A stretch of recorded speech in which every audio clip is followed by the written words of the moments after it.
This is 7 News, the voice of regional WA. Hello and welcome to 7 News. There fears laws a rollout of the banned drinkers register across the Kimberly will see an increase in sly grogging. But WA police have moved to reassure locals they'll be taking a zero-tolerance attitude towards the practice. Anyone caught breaching alcohol limits will find themselves on the register. Violent crime is on the increase across the Kimberley. One of the ways to combat it, restricting alcohol in communities. In a few weeks, restrictions will come in on the purchase of takeaway alcohol across the region, but locals are worried the result will be growth in the so-called sly grog trade.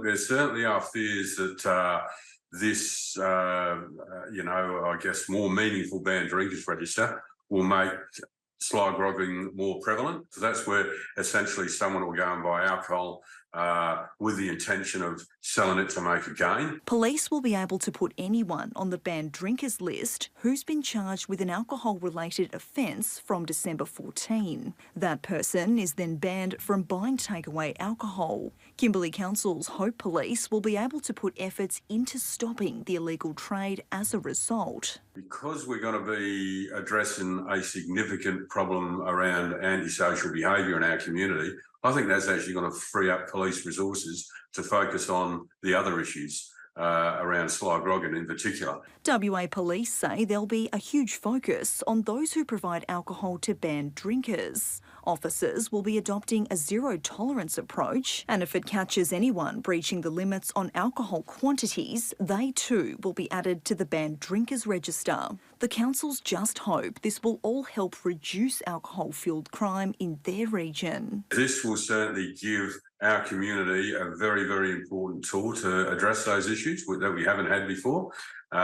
So we are really looking forward to it. Anyone caught supplying alcohol to banned drinkers face fines of up to $10,000. Pip Waller, 7 News. Investigations are underway into a unit fire in Kalgoorlie this morning. Officers believe the blaze was deliberately lit. It gutted the unit on Whitnoom Street in Piccadilly at about 3:30 this morning. Residents with CCTV or dashcam showing the area between 2 and 4 a.m. are being urged to contact Crime Stoppers. Rewards of $25,000 are offered for information that leads to an arrest. The WA Police Union is considering a tilt at Parliament as one of a dozen of ways to get a better deal for its members. And just months after it begrudgingly accepted a 3% pay rise, it's looking to start a campaign to see frontline workers removed from the state public sector wages policy. Bargaining for a better life on the front line. We're attributed to being the best police force in Australia, so we should be paid as the best police force in Australia. Over the coming days, WA Police Union delegates will vote on more than 70 motions to work toward getting that better deal. The core concerns of us are, making sure that our mental and financial well-being is addressed. And that we're recognised for the difficult job that we're doing. An aggressive media campaign to push to see first responders removed from the state public sector wage policy, just one of the big ticket items on the table. It's become such a high-risk role in all areas, whether we're being assaulted or whether we're being accountable for everything that we do. In regional WA, there will be a potential push to introduce minimum staffing levels, even free housing for detective officers in charge. We need to ensure that we're giving the service that the community deserves. It's about what those incentives are and how we attract people to regional WA is my number one priority. The police minister says 1,000 experienced overseas recruits will go through the academy over the next year. The force will grow. That will help people's conditions. The more officers out there, the better. In line with the Australian Nursing Federation, there's a motion to endorse a police officer to run in the next state election.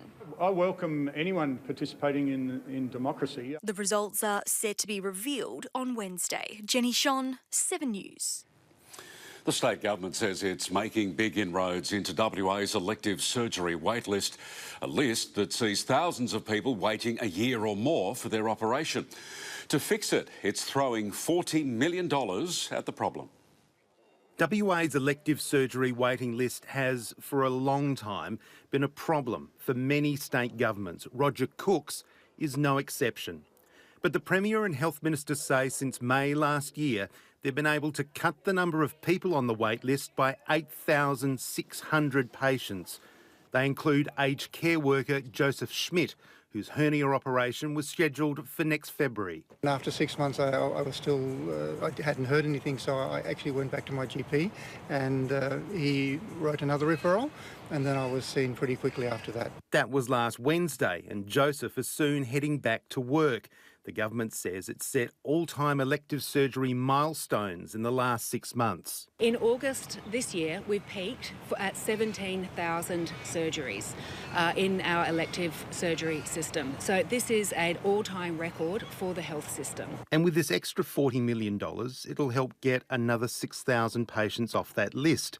But for its part, the state opposition says since Labor came to power, the number of people on the waiting list has risen by 9,000 patients.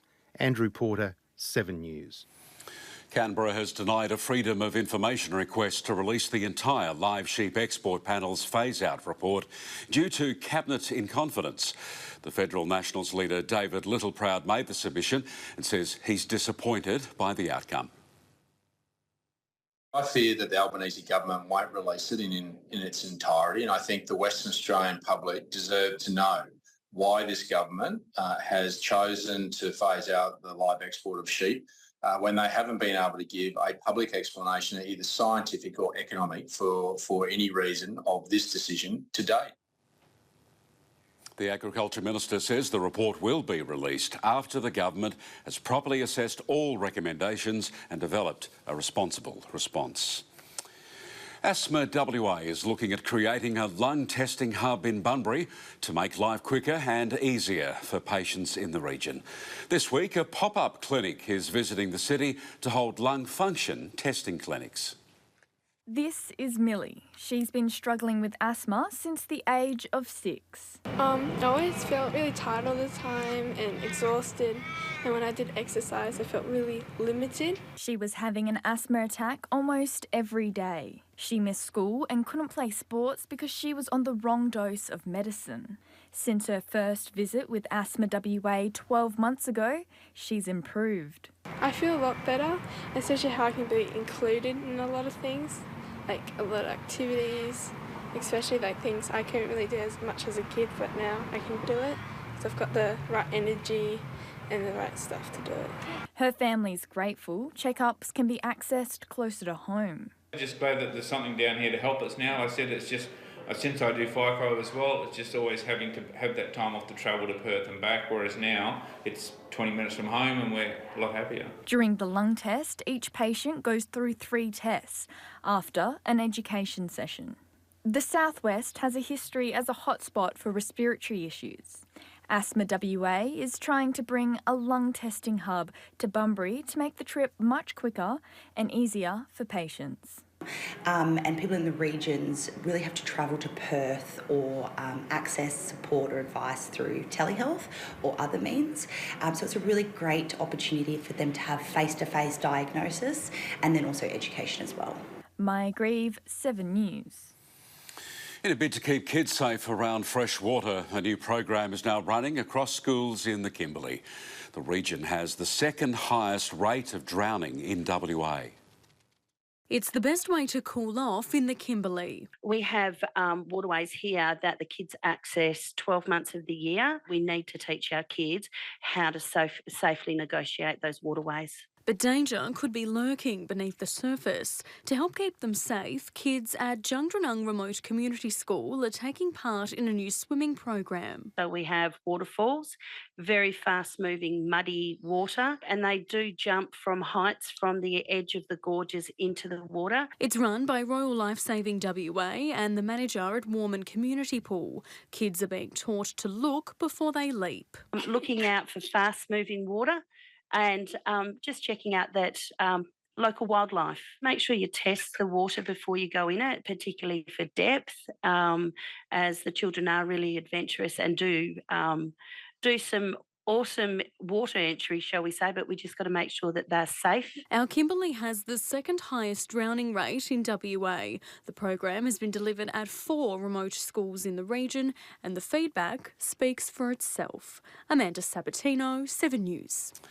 WA's run of Lotto luck has spread to our state's southeast coast, and Esperance News Agency sold the only Division 1 winning ticket in Saturday night's Lotto draw.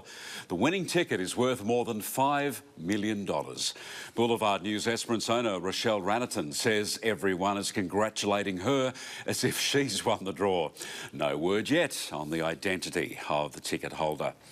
Amanda Sabatino, no new Maseratis in your carport today? I'm afraid not, Noel, but I do have today's weather. There's a broad trough lying over our northern districts. That's set to move further inland, while the ridge lies south of the state with a trough lying near the west coast.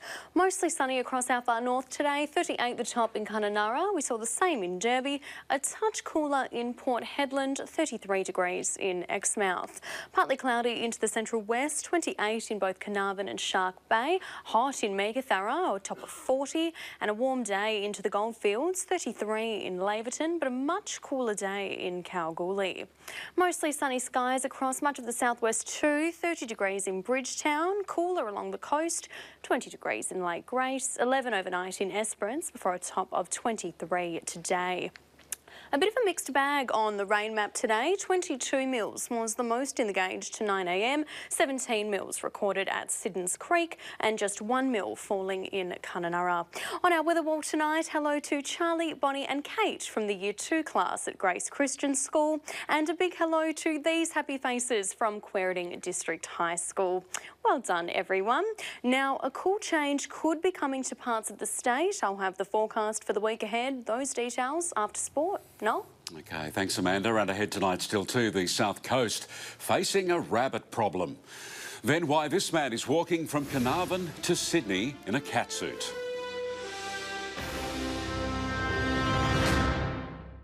I know you can win. You know you can win. There is nothing stopping you. It's fast. Yes. It's free. Yes. It's easy to play. Free cricket tipping. Big prizes. Get a taste of victory this summer at thegame.com.au. Albany's Community Foundation has compiled data on the city's population. The information's been pulled together from the recent census and a number of research organisations. The reports found Albany, compared to the rest of the state, is ahead in the number of volunteers. It also has a lower unemployment rate. But the city is performing worse than the state average when it comes to childcare availability, rental vacancies, chronic health conditions and frequent drinking. The Vital Signs report hopes to start conversations, identify priorities and help focus resources. The residents of Emu Point on our south coast have a rabbit problem. They say they're almost outnumbered by the pests. Some homeowners have had to put up fences to keep the pests out of their gardens. To some Emu Point tourists, these are cute and cuddly animals, but to the locals, they're pests. And as their numbers grow, so does the damage. Well, they get under houses. That's one of the major problems, and they can undermine the foundations in houses. They're actually under the cafe at Emu Point, but they absolutely eat any plant that you decide to put in your gardens. To keep them out, most households have put up fences. It'll be an ongoing thing to have fences. Quite a few of the places have got really permanent fences around their yards, and we'll probably do the same down the track with some of it, because some of it's not that going to last for a long time. But we're told some smaller rabbits still manage to crawl underneath. Others have been digging holes. When you put fertiliser on it, deters the rabbits a bit, but they have had a go at digging in it, and quite often you'll see rabbit poo on the lawns and things like that. The City of Albany Reserves manager says a strain of Khaleesi virus was released in September. Working with the state authorities, the city is now analysing its impact and will consider further action. I'd like to see a joint effort with the city and government departments responsible for vermin, because most of these rabbits are coming from reserves and areas that are outside the control of individual residents. All we can do is fence them out. Residents say more baiting or trapping should be considered. Grace Armstrong, 7 News. A 24-year-old Japanese man says he wants to spread positivity and spark inspiration by walking from Carnarvon to Sydney. But he's decided to do it a little differently than you might expect. He's dressed up like a cat and he's pushing a wheelbarrow. It takes a particular person to walk across Australia, let alone wearing a catsuit and pushing a wheelbarrow full of your belongings. Kentaro Jin is from Japan, and that's exactly what he's doing. Dubbed Catman, he's walking from Carnarvon to Sydney. A bit crazy. Yes. He says he's been overwhelmed with support. More than 100 people have stopped to say hello after 20 days on the road, handing out stickers to his most loyal fans. Many people talk to me. Geraldton, oh my God. Including Geraldton woman Brenda Van Rensburg, who spotted him while driving. She felt compelled to stop. And I said to him, do you need some water? And he said, yes, water. I said, do you need some food? Yes, it's food.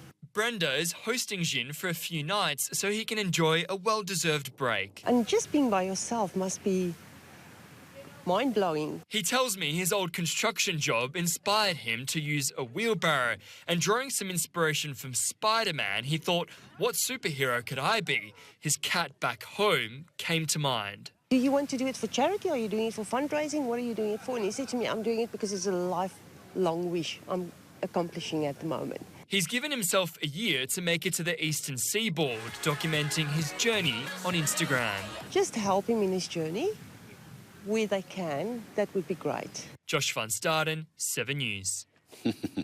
Next tonight in sport, an Esperance AFL draftee lands in Melbourne.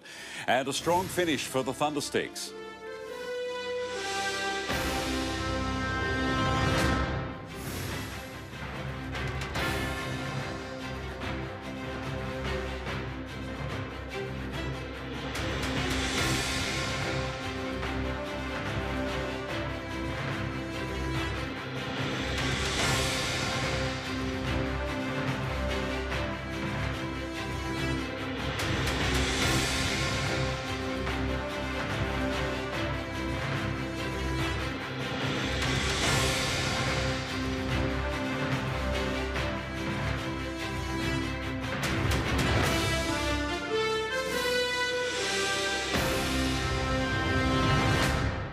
The Perth Thundersticks have finished strongly in the finals of the JDH Hockey 1 competition. They've brought home back-to-back bronze medals after holding off New South Wales by a goal. The Perth Thundersticks bounced back from their heartbreaking semi-final defeat in the battle for third place. They went head-to-head with New South Wales Pride during the playoff on Sunday. Both sides failed to score early. Tambelup's Penny Squibb scored her fourth penalty corner goal for the season and put the Thundersticks in front. Squibb scored 3 of these this season. Rush up behind the back. Squibb. Stick was dropped, but it takes a wicked deflection. The Thundersticks had a narrow 1-0 advantage at the main break. Pride's multiple penalty corners were stopped by the strong defensive pressures of Squibb and Pippa Morgan. I actually enjoy the hard contests. We always have them with New South. It's always tough. It goes both ways. When all was said and done, the Thundersticks held on to a 2-1 victory to secure bronze. Yeah, look, I think we've been in the final series last year and this year, and we've come away with the bronze both times. So next year it'll be pushing for that gold medal again. Maya Grieve, 7 News. Northam's Aidan O'Driscoll landed in Melbourne last night to begin his AFL career. His first training session with the Western Bulldogs was this morning. His brother Nathan, who plays for Fremantle, gave him a pep talk before he left. My brother just said, to be honest, just be ready and, yeah, whatever's coming for you, like, do the extras, be like before, like, obviously the scheduled time, be early and, yeah, just always be focused. I'll get the chance to prove himself playing in Victoria. Aidan comes rather from a strong footballing family. His sister Emma plays in the Dockers AFLW team. She was among 2 regional WA stars to feature on the club's awards night. A single vote separated first and second in fairest and best. Emma O'Driscoll just missed out on the top spot, coming second with 154 votes. O'Driscoll got over 170 disposals this season. Taking out third place was Exmouth's Mim Strom. It's her first podium finish. Fremantle finished 13th in the season. Nominations have opened for Albany's Sportsperson of the Year awards. After a 4-year hiatus, the awards return in 2024. The Sportsperson of the Year awards are run by the City of Albany and recognise successful athletes of all ages. Community members can now nominate any standout athletes. Amanda's next with the weather for the week ahead. And then in 7 News at 6, the shocking video of council rangers being assaulted on the job. Welcome back. Before we take a look at the forecast, a big congratulations to Laurel and Trevor Roberts from Bustleton, celebrating 30 years of marriage today. A very special milestone. How wonderful. Tomorrow we could see some showers rolling in over parts of the Kimberly, interior and the southwest land division, becoming windy over southeastern parts of the state. That's set to continue into Wednesday with the chance of some morning fog over the central west, and much the same by Thursday as those showers continue to linger through parts of the Kimberley and south interior. We could even see a light shower along the south coast. That rain should start to clear across most of the state by Friday, but we could see some thunderstorms across our north, mainly in the afternoon and the evening. Mostly sunny across our far north tomorrow, 39 degrees in Kununurra, sunshine and a top of 36 in Derby, becoming windy though in Karratha, and much the same in Exmouth, reaching 32. Much milder into the central west tomorrow, partly cloudy in Carnarvon, and we'll see temperatures mostly in the high 20s, 29 the top in Morawa. A cool change coming across the southwest, showers in Bunbury, much the same in Manjimup tomorrow, 24, warmer in Wagen, and mostly sunny further inland, a top of 27 degrees in Narrogin. Similar conditions along the south coast tomorrow, partly cloudy in Lake Grace. Some showers in Esperance though, 27, and moving into the Goldfields, mostly sunny and 32 the top in Kalgoorlie. On local waters tomorrow, there's a strong wind warning in place for the West Pilbara coast. Southwesterly winds up to 30 knots, seas to around 2 metres there. Swells to 1.5 metres from the Geraldton coast to the Perth coast tomorrow, but picking up on the Lewin coast. That strong wind warning also in place tomorrow for the Albany, Esperance and Eucla coasts. Swells reaching up to 3 metres, northeasterly winds to 30 knots. Taking a look around the rest of the country tomorrow, showers and 24 in Brisbane. We'll see the same in Sydney. Thunderstorms for Adelaide, a top of 21. And back home in the west, mostly sunny and 25 in Perth tomorrow. That's all from me. Enjoy the rest of your night. Good night. Okay, thank you, Amanda, and that's local news for now. We'll have updates for you through the night. 7 News from Perth is next from our team. Good night, Western Australia.